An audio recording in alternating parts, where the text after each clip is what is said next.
నీకు కావలసిన ఆహారం నీ దగ్గరికి వస్తుంది, నేను వరం ఇస్తున్నా, వెళ్ళమని ఆ వరం ఇచ్చాడు.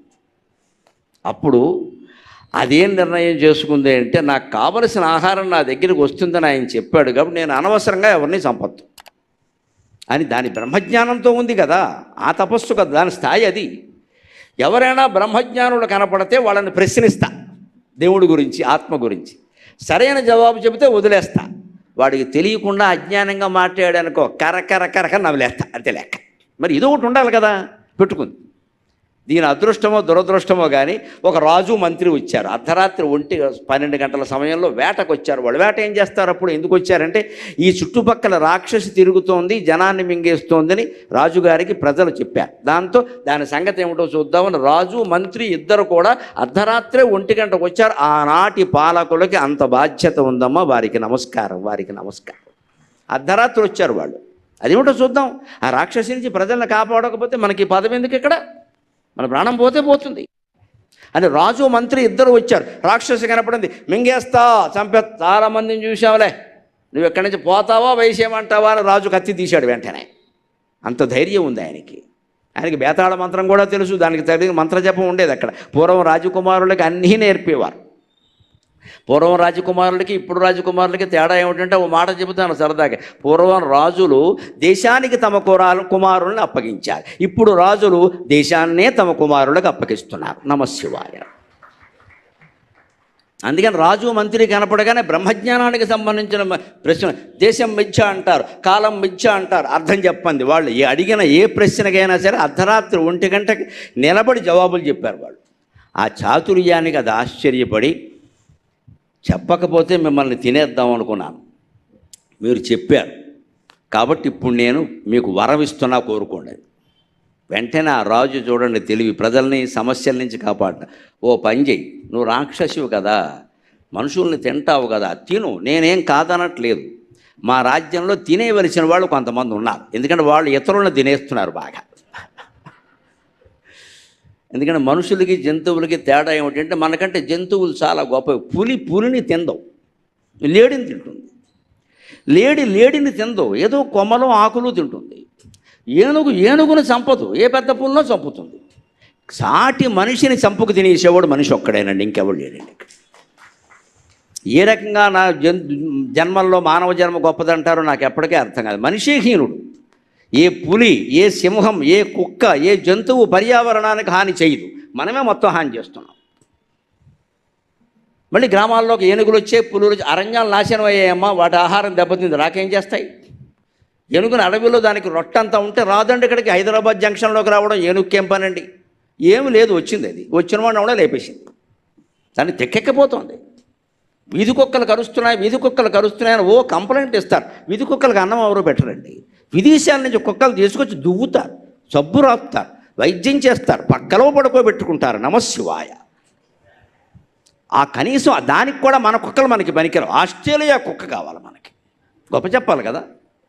మనం ఎంత తెలివైన వాళ్ళు, మా కొడుకుల్ని విదేశాలకి పంపాం, కుక్కల్ని తెచ్చుకున్నాం. ఇంత అజ్ఞానులు ఎవరు ఉండరండి. ఉపయోగపడే వాళ్ళని అక్కడికి పంపాం, ఉపయోగం లేని కుక్కల్ని ఇక్కడ తెచ్చుకున్నాం. అందుకే ఆ దేశాలు బాగున్నాయి, మనం నాశనం అవుతున్నారు ఇక్కడ. శరీరం వీధి కుక్కలకు అన్నం పెడితే వీధి కుక్కలు ఎవరిని కరవండి. అన్నం పెట్టిన చేతిని కరిచే దృష్టి, బుద్ధి మనిషికైనా ఉందేమో కానీ కుక్కకి లేదమ్మా. ఖచ్చితంగా దానికి విశ్వాసం ఉంటుంది. వీధి కుక్కలకు అన్నం పెట్టాలి. పూర్వం పెట్టేవారు, ప్రతి ఇళ్ళలో మిగిలిన అన్నం ఇంటి గుమ్మం ముందు బారేసేది. ఇప్పుడు గుమ్మం ముందు డిస్టర్బెన్స్, ప్రతివాడికి డిస్టర్బెన్సే ఇక్కడ. మరి కుక్క ఎలా బతకాలి? దాన్ని పట్టుకొని కాల్చి ఎవరినో దానికి మంట ఎత్తిపోతుంది, కరిచేస్తుంది. దానికి అన్నం దొరకట్లేదు. దయ్యమాల అన్నం పెట్టాలి, అవి పాడైపోతుంది, ఇవి మన బతుకు పాడవట్లేదా? అలాగే అవి. పైగా కుక్కకి భగవంతుడు ఏ శక్తి ఇచ్చాడు అంటే, నువ్వు అపార్ట్మెంట్ కిందకు వచ్చి ఆ గేటు దగ్గర, గుమ్మం దగ్గర మట్టిలో అన్నం బారేసినా సరే ఆ మట్టితో ఉన్న అన్నం తిన్నా దానికి అరుగుతుందమ్మా. భగవంతుడు ఆ శక్తి ఇచ్చాడు. ఎందుకంటే దానికి అంతకంటే 5 స్టార్ ఫుడ్ ఎవడు దానికి పెట్టడు. ఆ పాట అన్నం పెట్టలేమా? అబ్బే, దానికి పెద్ద నిబంధనలు. మా అపార్ట్మెంట్ ప్రెసిడెంట్ గారు ఒప్పుకోరండి. ఎవడు వాడు మనిషే కదా, చెప్పాలి. అన్ని జీవుల్ని ఎండగడుతున్నాం, అందుకే అన్నీ కలిసి మన శపిస్తున్నాయి ఇక్కడ.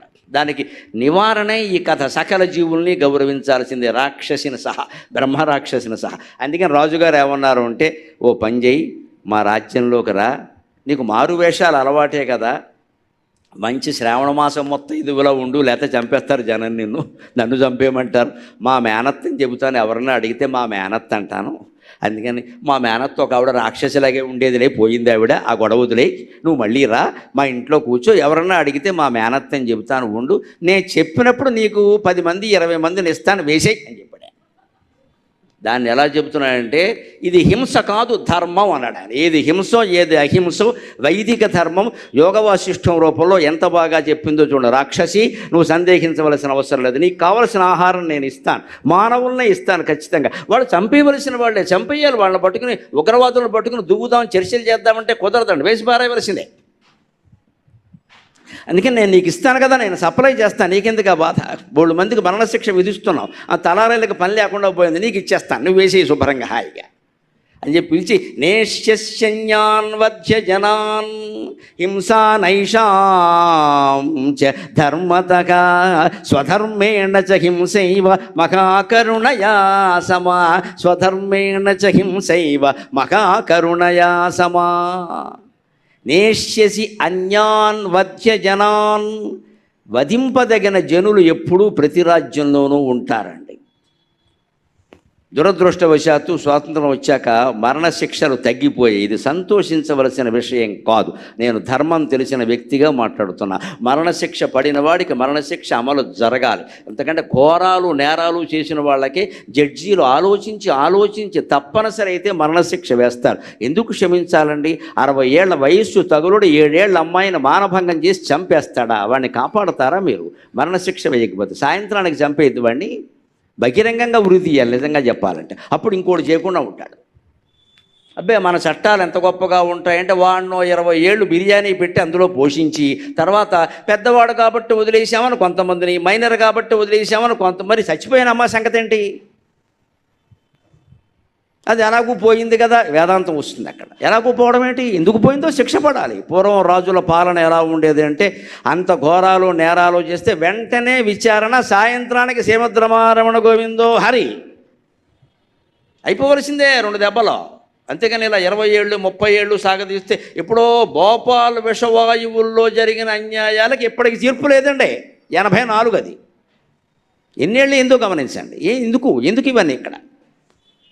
పూర్వం రాజులు అలా ఉండేవారు. అందుకని మేము మరణశిక్ష వేస్తాం, వాళ్ళని చెరసాలలో పెడతాం, వారానికి ఒకసారి నీకు ఇస్తా, మిగిలిన 2 రోజులు శివరాత్రి అనుకో ఉపవాసం ఉంటుంది, వారానికి ఒకసారి నీకు ఇస్తా, ప్రతి ఫ్రైడే నైట్ అని చెప్పాడు. అమ్మవారికి ఇష్టం కదా శుక్రవారం మొత్తం వేసాయి నీ బలి, కూర్చో. అంతవరకు మాత్రం ఎవరంటే మా మేనత్తని చెబుతాను, హాయిగా నీకు పట్టుచీరలు పెడతారు, కట్టుకుంటూ ఉండు, హాయిగా పేరెంటాలకు ఎడుతూ ఉండు, బాగుండు అంతన్నా ఆశీర్వాదం. ఎందుకంటే అంత బ్రహ్మజ్ఞానం ఉన్న రాక్షసి ఆశీర్వదించిన అవుతుంది, అనుమానం ఏం లేదు. ఆవిడ పవిత్ర స్త్రీ, దానికి ఆహారం తప్పితే ఇంకేం లేదు, అవుతుంది. అలా ఉండు హాయిగా. శుక్రవారం రాత్రి నీకు 10 మంది 20 మీకు ఎంతమంది కావాలి వారానికంటే, నాకెంతండి ఈ దూరకంత ఆకలి లేదు, నాకు అర్థమైపోయింది, 10-12 మంది, మా దగ్గర 120 మంది ఉంటారని చెప్పాడు. అన్ని మరణశిక్షలు ఉండాలి. చంపవలసిన వాళ్ళని చంపి బారేయాలి. ఆ విషయం 10 మందికి తెలియజేస్తే మిగిలిన వాళ్ళు అంత నేరాలు చేయకుండా ఉంటారు. ఇక్కడ ప్రతి వాడి మీద ఈ కరుణ సిద్ధాంతం, మానవ హక్కులు ఏంటి ఇవన్నీ? దానవుడికి మానవ హక్కులు ఏంటండి? మానవులకు ఉండాలి మానవ హక్కులు, దానవులకు ఎలా ఉంటాయి? అందుకని వేసేయాలి. ఈవేళ పేపర్లో చూసుంటారు మీరు, ఒక స్త్రీ ఒక ఇల్లాల మీద వ్యామోహంతో ఆవిడతో ఉంటున్న ఆవిడని చంపేశాడు, 2 పిల్లలను చంపేశాడు. అందుకు ప్రణాళిక. వాడిని బతకనిస్తారండి? ఇంకా బతకనివ్వాలా? ఎవరో స్త్రీ మీద నీకు వ్యామోహం కలుగుతుందా? ఆవిడ భర్తని పిల్లల్ని కూడా చంపేస్తావా? ఆవిడ నీ స్వాధీనం అవుతుందా? పిచ్చివాడా? 1,00,000 మందిని చంపొచ్చు కానీ ఒక మనిషి మనస్సును మార్చడం సాధ్యం కాదండి, చాలా కష్టం అది. ప్రేమతో లోకం తీసుకోవాలి కానీ ఇదా చేసే ఉపాయం? ఇటువంటి వాడిని ఏం చేయాలి? పసిపిల్లలు ఏం అన్యాయం చేశారు? చంపేశాడు. వీళ్ళని చంపేస్తే వీళ్ళ అమ్మ లొంగుతుందని ఏమిటది? ఇంత సౌందర్య వ్యామోహం ఏమిటి ఇక్కడ? మరి వాడిని ఉరిశిక్ష వేయకపోతే ఏం చేస్తారండి? బతిమాలతారా? వాడు ఒప్పుకుంటాడా నేరాన్ని? అదే పూర్వం రాజులు. అందుకని చెప్పాడు, హాయిగా ఇక్కడికి వచ్చింది, ఆ వారం రోజులు హాయిగా కూర్చుకునేది. శుక్రవారం రాత్రి మాత్రం అబ్రగదబ్రా ఆం రీం రూం రాం అనేది ఇక్కడ అంతే. దానికి 25 మంది 30 మందిని మరణశిక్ష విధించిన వాళ్ళని ఇచ్చేవాడు ఈయన, పట్టుకెళ్ళి వేసి పారేసేది ఖచ్చితంగా. మళ్ళీ వచ్చేసేది శనివారం పొద్దున్న చక్కగా దుర్ముహూర్తం వెళ్ళిపోగానే వచ్చేసి మొత్తం ఏదో శుభ్రంగా సర్వమంగళ మాంగళ్యే శరణ్యే అని మొదలుపెట్టేది అంతే. ఇక్కడ ఆ రోజుల్లో ధర్మాన్ని కాపాడిన విధానం అది. అందుకే ఇక్కడ చెబుతున్నాడు, ఇక్కడ అది హింస కాదు ఎందుకంటే స్వధర్మేణ చ హింసైవ మహాకరుణయా సమా. ధర్మాన్ని కాపాడడం కోసం మనం హింస చేసినా అది కరుణ చూపించినట్టే లెక్క. ధర్మాన్ని కాపాడడం కోసం జరగాలి. అక్కడ ఒక ధర్మాన్ని కాపాడడానికి దెబ్బలాడితే తప్పే ఉందండి. నిన్నగాక మొన్న హైదరాబాదులో ఒక విగ్రహాన్ని పగలగొట్టారు. వెంటనే అక్కడ మొత్తం జనమంతా తిరగబడ్డారు, వాడిని పట్టుకున్నారు. ఇవాళ పేపర్లో వచ్చిన వార్త ఏమిటో తెలుసా? ఒక పెద్ద మనిషి ఇచ్చిన ప్రవచనాలు, ఆ మతానికి సంబంధించిన ప్రవచనాల్లో రెచ్చగొట్టిన కారణంగానే నేను ఈ పని చేశాను వాడు స్పష్టంగా చెప్పాడండి. ఏం జరుగుతుందో చూడండి. అదే మా ప్రవచనాల్లో నేనైనా, బ్రహ్మశ్రీ చాగంటి వారైనా, సామవేదం షణ్ముఖ శర్మ గారైనా ఏం చెబుతున్నామండి? అన్ని మతాలని గౌరవించమని చెబుతున్నామమ్మా. ఎక్కడా తేడాకి చెప్పట్లేదు. అన్ని మతాల్ని గౌరవించండి, మన మతాన్ని మనం పాటించాలి. స్వీయ ఆచరణ సర్వ ఆదరణ. అన్నిటినీ ఆదరిస్తాం, మన దాన్ని మనం పాటిస్తాం. ఇవి మేము చెబుతున్నామండి. ఎక్కడైనా మా మాటల్లో తిరగబడి చంపేయండి అనే మాట పొరపాటు నేను కాదమ్మా. నాకంటే చిన్నవాళ్ళైనా పెద్దవాళ్ళైనా నా సోదరుల నోట కూడా రాదమ్మా ఆ మాట. మాకు అమ్మవారు వాక్కిచ్చింది అహింసని కాపాడడానికి, కానీ హింస చేయించడానికి కాదు ఇక్కడ. మరి మన ప్రవచనకర్తల నోట ఒక్కసారి కూడా రాదే, వేరే చోట ఎందుకు వస్తుందండి ఇది? వాడు చెప్పాడు స్పష్టంగా. ఆ ప్రవచనం చెప్పిన వాడు పేరు చెప్పాడు. ఫలానా వాడి ప్రసంగాలు నేను విన్నాను, నేను రెచ్చిపోయాను, వాడు చంపేమన్నాడు, చంపేశాను అన్నాడు. విగ్రహాలు పగలగొట్టేమన్నాడు, పగలగొట్టేశాను అన్నాడు. విగ్రహారాధన నువ్వు చేయకపోవచ్చు మిత్రమా, నేను చేసుకుంటాను, నాకు హక్కు ఉంది ఇక్కడ. నాకు విగ్రహం మీద నమ్మకం ఉంది. నేను విగ్రహాన్ని విష్ణువు అనుకుని ఆరాధిస్తున్నా, విష్ణువుని విగ్రహం అనుకోలేదు. నేను విగ్రహాన్ని విష్ణువు అనుకున్నా. నీకు నష్టం ఏంటి ఇక్కడ? నా ఆరాధన నాకుంటుంది, ఎవరు స్వేచ్ఛ వారిది. అలా గౌరవించే మతం అండి హిందూ మతం అంటే. మనం హింసను ప్రేరేపించాం. అందుకే ఇక్కడ ఏమంటున్నారంటే, ధర్మానికి హాని జరిగితే మనం కర్రో కత్తో పట్టుకున్నా కూడా అది హింస కాదు, అది అహింస కిందకే వస్తుంది అని చెప్పాడేమో స్పష్టంగా. దీనికి చమత్కారంగా ఒక మాట చెబుతా. సాక్షి వ్యాసాల్లో పానుగంటి నరసింహారావు గారు చాలా చమత్కారమైన పెట్టకథ కూడా చెబుతాడు దీనికి. ఒక ఊళ్ళో ఒక సన్యాసి ఉన్నాడు. ఆయన ఒక సత్రంలో ఉండేవాడు. ఆయన ఏదో పొద్దున స్నానం చేసి జపమో తపమో చేసుకునేవాడు. మధ్యాహ్నం అన్నం అయిపోయి అన్నం వండే సమయానికి బయటికి వెళ్ళి ఏదో కాస్త భిక్షాటం చేసుకునేవాడు. ఆయనకి ఏం కావాలో పొట్టకి 2 ఇళ్ళు తిరిగితే వస్తుంది, అది తెచ్చుకునేవాడు, తినేవాడు, పడుకునేవాడు. ఆ ఊళ్ళో పెద్ద రౌడీగాడు ఉన్నాడు. వాడు అందరినీ ఏడిపించుకు తింటున్నాడు. ఆడవాళ్ళు ముఖ్యంగా వాడి వల్ల చాలా యాతన పడుతున్నారు. కానీ వాడు పెద్ద రౌడీ కావడం వల్ల ఎవరేం చేయలేకపోతున్నారు. వాడు అందరూ వచ్చి సన్యాసి దగ్గరికి వచ్చి, మీరు ఏదైనా మంత్రం చదివి వాడిని లేపేయండి అంటున్నారు. ఈయనకి ఏదో శక్తి ఉందనుకుని, మీరు ఏదైనా మంత్రం చదివి లేపేయండి అంటే ఆయన అన్నాడు, మీరందరూ ఏమి లేపరు కానీ నేను లేపాలా వాడిని, ఇక్కడ లేపే కాలం వస్తే వాడే లేస్తాడు, కంగారు పడకండి అన్నాడు. వీడు ఒక 5-6 ఏళ్ళు ఇలా జనాన్ని ఏడిపించుకుని తిన్నాక ఆ ఊరు బయట పొలాల ప్రాంతంలో తిరుగుతూ ఓ పెద్ద పాడుబడ్డ బావిలో పడ్డాడు. అప్పుడు ఊరు జనమంతా అక్కడికి వెళ్ళి అందరూ తలోరాయి వేశారు వాళ్ళు లేవకుండా.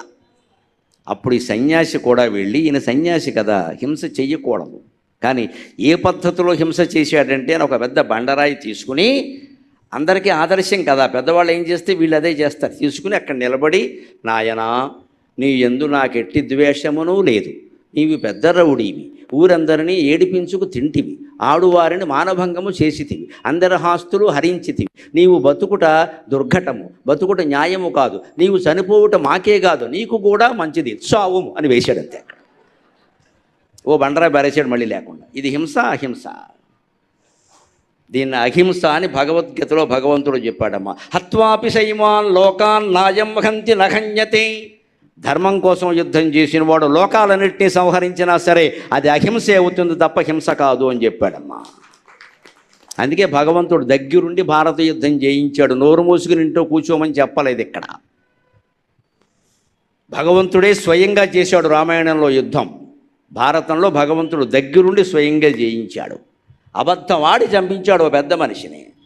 రథచక్రాలను కురింగిపోయి లేవదీసి, వీళ్ళు లేస్తే మనిషి కాదు వేశాయి అన్నాడు, దగ్గరుండి వేయించాడు.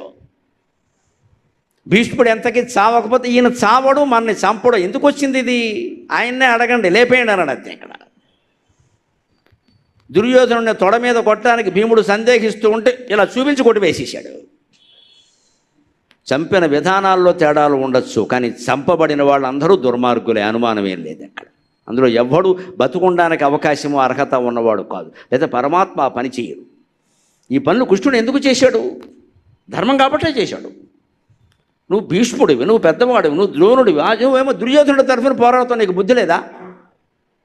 లోకంలో ఇప్పటికీ జరుగుతున్నది అదేనండి, దుర్మార్గులను సమర్థిస్తారు. ఇక్కడ ఏమిటంటే మా అబ్బాయికి ఉద్యోగం ఇప్పించాడు. నీ అబ్బాయికి ఉద్యోగం ఇప్పించడమే నీకు కావాలి. వాడు 1,00,000 కోట్లు మింగేశాడు, ఆ విషయం నీకు అక్కర్లేదు. నాది కాదుగా. సామూహిక భావన, సామాజిక బాధ్యత లేకపోవడం వల్లే సమస్తం దెబ్బతింటోందమ్మా. సమాజం గురించి ఆలోచించండి, వ్యక్తిగత ప్రయోజనాలు కాదు. నీకెవడైనా పెద్ద మనిషి ఏదైనా ఉపకారం చేస్తే వాడికి ఇంటికి పిలిచి మర్యాద చేయి, లేకపోతే నీ కూతుర్నిచ్చి పెళ్లి చేసుకో. మాకు అనవసరమైన విషయం. వాడు దేశానికి అపకారం చేస్తే వాడికి వ్యతిరేకంగా మనం ఉద్యమం లేవదీయాల్సిందే ఖచ్చితంగా. నీ వ్యక్తిగత స్వార్థం పనికిరాదు. మనం అందరం ఆలోచన ఇంతే. మాకు చాలా క్లోజు. ఏమిటి క్లోజు? వెధవ క్లోజు. సీ తీసేస్తే లూజే. ఇంగ్లీష్ చాలా గొప్పది. సీ తీసే లూజు. నువ్వు క్లోజ్ చేసుకున్నావు వాడిని. వాడు దుర్మార్గుడు అని తెలుసు, వాడు క్లోజ్ అంటావు ఇక్కడ. అంటే వ్యక్తిగతమైన మైత్రికే ప్రాధాన్యం ఇస్తున్నాం మనం. సమాజం బాగుండడం గురించి ఆలోచించట. కృష్ణుడు అలా చెప్పలేదు. తన వ్యక్తిగత బంధువులైనా సరే వేసేయండి అని అంతే మాట్లాడుకుంటాను ఇక్కడ. ఎవరిని ఏమి గౌరవించాల్సిన అవసరం లేదని చెప్పాడు. కృతవర్మ ఆయనకి తమ్ముడు వరుస అవుతాడమ్మా. కృతవర్మ ఎవడు? ఆయన తమ్ముడు వరుస అవుతాడు. కౌరవపక్షంలో పోరాడాడు. సాత్యకని పిలిచి వేసిపారాయి అన్నాడు అంతే. యుద్ధం చేయి, వేసిపారాయి. తమ్ముడా గాడిదగుడ్డ. అధర్మపక్షాన్ని పోరాడుతున్నాడు. మంచివాడైతే ధర్మపక్షాన్ని పోరాడాలి కదా. ఎవరిని మిగలనివ్వకుండా అన్నాడు. అంటే ధర్మం కోసం చేసిన హింస కూడా అహింసే అవుతుంది. యోగ వాసిష్టం సహా సమస్తం సమర్థిస్తున్నమాట. ఆ రకంగా ఆ రాక్షసి ప్రతి శుక్రవారం కూడా శుభ్రంగా మహానైవేద్యం లాగించేసేసి ఆ రాజ్యంలో మరణశిక్ష పడిన వాళ్ళకి మళ్ళీ తలారులు ప్రత్యేకించి కత్తితో నరకాల్సిన అవసరం, ఉరిదీయాల్సిన అవసరం లేకుండా చేసి ఆ రాజ్యంలో ఇలాగ మరణశిక్ష పడే అవకాశమే లేకుండా చేసింది. ఏడాదిలో అందరూ మంచివాళ్ళయ్యారు. ఎందుకంటే మరణశిక్షలు తొందరగా పడుతున్నాయి. శనివారం పొద్దునకి మొత్తం జైలంతా ఖాళీ. ఏమయ్యారంటే ఎవరో మింగేశారు. మళ్ళీ పొద్దున్నే ఇప్పుడు శుభ్రంగా సర్వమంగళ మాంగళ్యే శివే సర్వార్థసాధకే శరణ్యే త్రయంబకే దేవి నారాయణ నమోస్తుతే పట్టు చేరేదే అంటుంది ఇక్కడ. మళ్ళీ ఇక్కడ శుక్రవారం రాత్రి వచ్చేసరికి మొత్తం అందరం లేపేస్తుంది. అంటే రెండు అమ్మవారే చేస్తోందమ్మా. ఆలోచించండి. పట్టు చీర అందుకుని ముత్తైదువుగా ఉన్నది ఆవిడే, పట్టుబట్టి దుర్మార్గుల్ని లేపేసి ఇది ఆవిడే. కనకదుర్గాదేవి అంటే బెజవాడ వెళ్ళి దర్శించుకోండి. 10 ఆయుధాలు ఉంటాయి ఇక్కడ. పట్టు చీర ఒకటి కాదు, 10 ఆయుధాలు ఉంటాయి ఇక్కడ. అదే ధర్మం, అదే లెక్క, అలాగే జరగాలి. ఆ రకంగా కర్కటి బ్రహ్మజ్ఞానం కారణంగా నిమిత్త మాత్రంగా ఆహారం కోసం మాత్రమే హింస చేసి అది మోక్షాన్ని పొందిందండి. అనుమానమే లేదు. కర్కటికి మోక్షం ఇచ్చాడు భగవంతుడు. రాక్షస జన్మ నుంచి కూడా మోక్షం పొందింది. మానవ జన్మలో మనం పొందలేమా? అందుకే యోగ వాసిష్ఠ సారాంశంగా వాల్మీకి ఒక మాట అంటాడు, ఎవరైనా పొందొచ్చు మోక్షం. ఎలా పొందారో చూడండి. ఇది యోగ వాసిష్టంలోది కాదు. తర్వాత కాలంలో భారత కాలంలో పుట్టినటువంటి మాట ఏమిటంటే అన్ని చరిత్రలు చదివి ఒక ఆయన రాశారు, కృష్ణో యోగి సుఖస్థ్యాగి.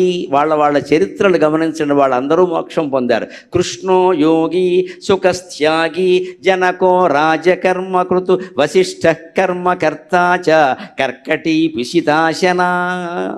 కర్కటీ పిశితాశన సర్వేషాం జ్ఞానమేకంతు తత్తత్కర్మ పృథక్ అన్నాడు. కృష్ణుడు యోగి, శుకుడు త్యాగి, జనకుడు రాజు, వశిష్ఠుడు పురోహితుడు, కర్కటి రాక్షసి. అందరూ మోక్షం పొందారు. గమనించండి. నీ వృత్తితో నీ కులంతో నిమిత్తం లేదు. ఆ వృత్తిని నువ్వు నిమిత్త మాత్రంగా చేసి వృత్తి ఫలాన్ని భగవంతుడికి అర్పిస్తే అది కర్మయోగం, అది మోక్ష సాధనం. ఎవ్వరూ వారి పనులు మార్చుకోవలసిన అవసరం లేదు. వారి రూపాలు మార్చుకోవలసిన అవసరం లేదు. కులాలు కానీ, మతాలు కానీ, ప్రాంతాలు కానీ ఏవీ మార్చుకోవలసిన అవసరం లేదు. ఈ సృష్టిలో నేను, ఈ సింధువులో నేను ఒక బిందువుని, ఈ సమాజం అనే సముద్రంలో నేను ఒక నీటి బొట్టుని. నా పనేదో నేను చేస్తున్నా, మిగిలింది భగవంతుడు చూసుకుంటాడంటే ఖచ్చితంగా ప్రతి జీవికి మోక్షం వస్తుంది. కృష్ణుడు యోగి అంటే శుభాన్ని అశుభాన్ని సమానంగా తీసుకున్నాడమా. 16,000 పెళ్ళిళ్ళు చేశాడని చేసుకున్నాడని మాట్లాడతారు. చివరిలో ఆయనకు పుట్టిన 80 మంది కుమారుల్లో 72 మంది తాగి తందనాలాడి కొట్టుకుని చచ్చిపోతుంటే పోనే గాంధార శాపం అని ఫ్లూట్ కచేరీ చేసుకుంటూ కూర్చున్నాడమ్మ హాయిగా చెట్టు కింద. చిన్న వేలు, కొడుక్కి వేలు గాయమైతే మనం తట్టుకోలేమే. 100 ఫోన్లు చేస్తాం ఇక్కడి నుంచి. అన్న కొడుకులు 72 మంది చనిపోయారు. భాగవతం చదువుకోండి, భారతం చదువుకోండి. గాంధార శాపం పోతారు. వాళ్ళు బాగా బలిష్ఠులు. వాళ్ళని ఎవడో చంపలేడు. వాళ్ళే కొట్టుకోవాలి, కొట్టుకొని అన్నాడు ఆయన. అదే యోగి. 16,000 మందిని పెళ్ళి ఎందుకు చేసుకున్నామంటే ఒకటే మాట చెప్పాడు ఉద్ధవుడికి ఏకాదశి అధ్యాయాలు, నేను చేసుకున్నా నేటి వాళ్ళు చేసుకున్నారు కానీ అన్నాడు. అది యోగి. నేనెవరిని చేసుకోలేదు. రుక్మిణి పెద్ద లవ్ లెటర్ రాసింది ఇక్కడ, అగ్నిజ్యోతనుడిని పంపించి పద్యాలు పాడింది. గౌరీదేవి పూజ దగ్గర ఉంటాను తీసుకెళ్ళిపోమని ఆవిడే లొకేషన్ పంపించింది నాకు, జిపిఎస్ లొకేషన్. మరి రుక్మిణి కళ్యాణం అంతే కదండి, ఆవిడ చెప్తే నేను చేశాను, నేనేం వ్యామోహంలో పడలేదే. సత్యభామ వాళ్ళ నాన్న ఇచ్చాడు, నేను చేసుకున్నా. నాగ్నజతి, జాంబవతి, సుతంత అందరంతే. Like that 16,000. నేను ఎవరిని పెళ్లి చేసుకోవాలి. నేను ఒకటే చెప్పాను, నేనేం సంపాదించను, నేను వేణువు వాయించుకుంటూ కచేరీ చేసుకుంటా, మీరు ఉద్యోగాలు చేసి మిమ్మల్ని మీరు పోషించుకుంటూ నాకు కూడా ఇంత అన్నం పెట్టండి అని అడిగా. చేస్తామని చెప్పారు వాళ్ళు. వాళ్ళకంత సరదాగా ఉంటే నేను ఎందుకు కదనాలే? నేను ఉద్యోగం చేసి మిమ్మల్ని పోషిస్తామయ్యా, నీ దివ్యమంగళ మోహనమైన రూపం కావాలమ్మా, కానీ సరదా మీ ఇష్టం అని చెప్పాను. ఎందుకంటే ఆయనకి తెలుసు వీళ్ళంతా రామావతారంలో ఋషులు, ప్రజలు, రాముడిని చూసి వ్యామోహంలో పడినవారు, ఆయనకి భార్యలు కావాలని కోరుకున్నవారు. వారి కోరిక తీరడం కోసం మళ్ళీ అవతారం ఎత్తాడు స్వామి. దాన్ని మహాయోగి అంటారు, మహాయోగి అంటారు. అందుకే శ్రీకృష్ణుడికి ఉండే బిరుదుల్లో అతి రహస్యమైన బిరుదు, గొప్ప బిరుదు ఏమిటో తెలుసా? అస్ఖలిత బ్రహ్మచారి. నేను వివరించడానికి ఇది సందర్భం కాదు. అస్ఖలిత బ్రహ్మచారి. ఆయన ఏ సంసారమో చేయలేదు, ఏ స్త్రీని కలవలేదు. నిజానికి అస్ఖలిత రాముడికి లేదా బిరుదు, ఆంజనేయ స్వామికి లేదు, వినాయకుడికి లేదు, శ్రీకృష్ణుడికి ఒక్కడికి ఉంది. ఆ రహస్యం తెలిస్తే కృష్ణతత్వం మొత్తం తెలుస్తుంది. ఆయన యోగి, సుఖత్యాగి. శుకుడు ఎలాంటి వాడు? అసలు పెళ్ళే వద్దు, ఎందుకు వచ్చిన గొడవ ఇదంతా, మళ్ళీ వారు చేసుకున్నారన్నాం నేను ఎందుకు వచ్చింది, అసలు పెళ్ళే వద్దు అని వ్యాసుడు చెప్పినా వినకుండా 16 ఏళ్లకే తండ్రిని కూడా వదిలేసి వెళ్ళిపోయాడు. అంతే, పూర్తి సన్యాసి. ఈయన యోగి, సంసారంలో ఉన్న యోగి. ఆయన పూర్తి సన్యాసి. జనకుడు రాజ్యపరిపాలన చేశాడు. రాజ్యపరిపాలన అంటే మామూలా? ఇవాళ ముఖ్యమంత్రిని మీరు పలకరించడం సాధ్యమా అండి? ఎన్ని పనులు ఉంటాయి ఆయనకి? రమ్మంటే రాగలరు. ఎక్కడైనా వస్తే 2 నిమిషాల 5 నిమిషాల మించి ఉండలేరు కదా. ఎందుకని పనులు? మరి ఒక రాష్ట్ర ముఖ్యమంత్రికి ఎన్ని పనులుంటే, జనకుడు పెద్ద భారత మహాసామ్రాజ్యాన్ని పరిపాలించిన వాడికి ఎన్ని పనులు ఉంటాయి? ఆయన అష్టావక్రులను కూర్చోబెట్టుకుని వేదాంతం చెప్పుకుంటూ విన్నాడు రోజు 2 గంటలు. పరిపాలన చేశాడు. జనకుడు పరిపాలన చేశాడు యోగం ప్రకారం. ఆయనకే మోక్షం వచ్చింది. వశిష్ఠుడు పురోహితుడు, యజ్ఞాలు చేశాడు. యజ్ఞయుజ్యో మహేద్యశ్చ క్రతు సత్రము సతాం గతి. యజ్ఞము, యుజ్యము, మహేద్యము, క్రతువు, సత్రము ఇవన్నీ చేశాడు. సత్రం అంటే 100 ఏళ్ళు చేసే యాగం, సత్రయాగం అన్నీ చేశాడు. అంతటి పురోహితుడికి మోక్షం వచ్చింది. పౌరోహిత్యం ద్వారా కూడా మోక్షం పొందొచ్చు, రాజ్య పరిపాలన ద్వారా కూడా మోక్షం పొందొచ్చు, సన్యాసం ద్వారా పొందొచ్చు, సంసారం ద్వారా పొందొచ్చు. ఇంకా ఆశ్చర్యం, కర్కటి పిశితాశన మాంసాహారం తిన్నా కూడా మోక్షం పొందొచ్చమ్మా. అభ్యంతరమేమీ లేదు, అభ్యంతరమేమీ లేదు. అది ఎంత తగ్గించాలో అంత తగ్గించాలి, అవసరం మేరకే తినాలి. కర్కటి పిశితాశన నరమాంసం తిన్న వాళ్ళకే మోక్షం వచ్చింది. ఒక్కటే లెక్క, మహాయోగంతో జీవితం కోసం అవసరమై నా కులవృత్తి కాబట్టి, పరంపరగా వస్తుంది కాబట్టి నేను ఈ ఆహారం తింటున్నా. అంతేగాని దీని మీద నాకేమీ పెద్ద ప్రీతి లేదు. ఈ జీవుల్ని చంపడం నాకేమీ ఇష్టమే లేదు. నాకు కేటాయించిన ఆహారం నేను తింటున్నాను అనే భావనతో తింటే మాంసాహారం తినేవాళ్ళు కూడా హాయిగా భగవద్గీత చదవచ్చు, అన్ని తపస్సులు చేయొచ్చు, జ్ఞానం పొందొచ్చు, మోక్షం పొందొచ్చు. అనుమానం ఏం లేదు ఇక్కడ. ఆహారానికి దీనికి అంత ముడిపెట్టి వీరప్రతిజ్ఞలు చేయాల్సిన పనేమి లేదు ఇక్కడ. దానివల్ల చాలామంది దూరం అయిపోతారు అనవసరంగా. కర్కటి పిశితాశన. కాకపోతే ఆ జ్ఞానం ఉండాలి. ఇంకా కక్క మొక్క బాగా లాగించేస్తే 4 బండబారిపోతుంది ఇక్కడ, అది వేరే విషయం. దాని మీద ఆసక్తితో చేయకూడదు. నా కులవృత్తి, నాకు తప్పదు, నాకు ఇదే ఆధారం, ఏం చేయమంటావు అంటే దాన్ని మినిమైజ్ అంటారు చూడండి, వీలైనంత తగ్గించడం. కనీసం ఒక్క మాట చెబుతున్నా, అమావాస్య నాడు తినకండి అలవాటు ఉన్నవాళ్ళు కూడా. అమావాస్య నాడు అన్ని జీవులలోనూ జీవశక్తి చాలా తక్కువగా ఉంటుంది. అమావాస్య నాడు ఒకే కళ ఉంటుంది చంద్రుడికి, దాని పేరు నిత్య షోడశికారూప శ్రీకంఠార్థ శరీరిణి. అది అమ్మవారి శిరస్సు మీద ఉండే కళ. ఆ కళ నుంచి మళ్ళీ సమస్త జీవరాశులు కళల్ని కళను తీసుకుంటాయి. ఆ తీసుకునే సమయంలో చాలా బలహీనంగా ఉంటాయి. అంచేత మాంసాహారం తినేవాళ్ళు కూడా అమావాస్య నాడు తినకూడదు. కనీసం ఒక్కరోజు పరిహరిస్తే తర్వాత మిగిలినవేవో మీ నిర్ణయాలు మీరు తీసుకోండి, అది పెద్ద విషయం కాదు, అది వదిలేయండి. అందుకని ఈ కృష్ణుడు లాంటి సంసారంలో ఉన్న శుకుళ్ళ సన్యాసం పుచ్చుకున్న, కర్కటిలాగా రాక్షసిలా ప్రవర్తించి తన ధర్మం ఏదో తాను చేసిన, మాంసాహారం తిన్న, జనకరాజులాగా పరిపాలన చేసిన, వశిష్ఠుడిలాగా పౌరోహిత్యం చేసిన, ఏ కమ్మరి కుమ్మరి సహస్ర వృత్తుల సమస్త చిహ్నలోని మహాకవి శ్రీశ్రీ మాట్లాడతాడే మహాప్రస్థానంలో, అన్ని వృత్తుల వాళ్ళు జ్ఞానం ద్వారా మోక్షం పొందవచ్చు, అభ్యంతరం ఏమీ లేదు. ఇక్కడ పొందవలసింది జ్ఞానం ఒక్కటే.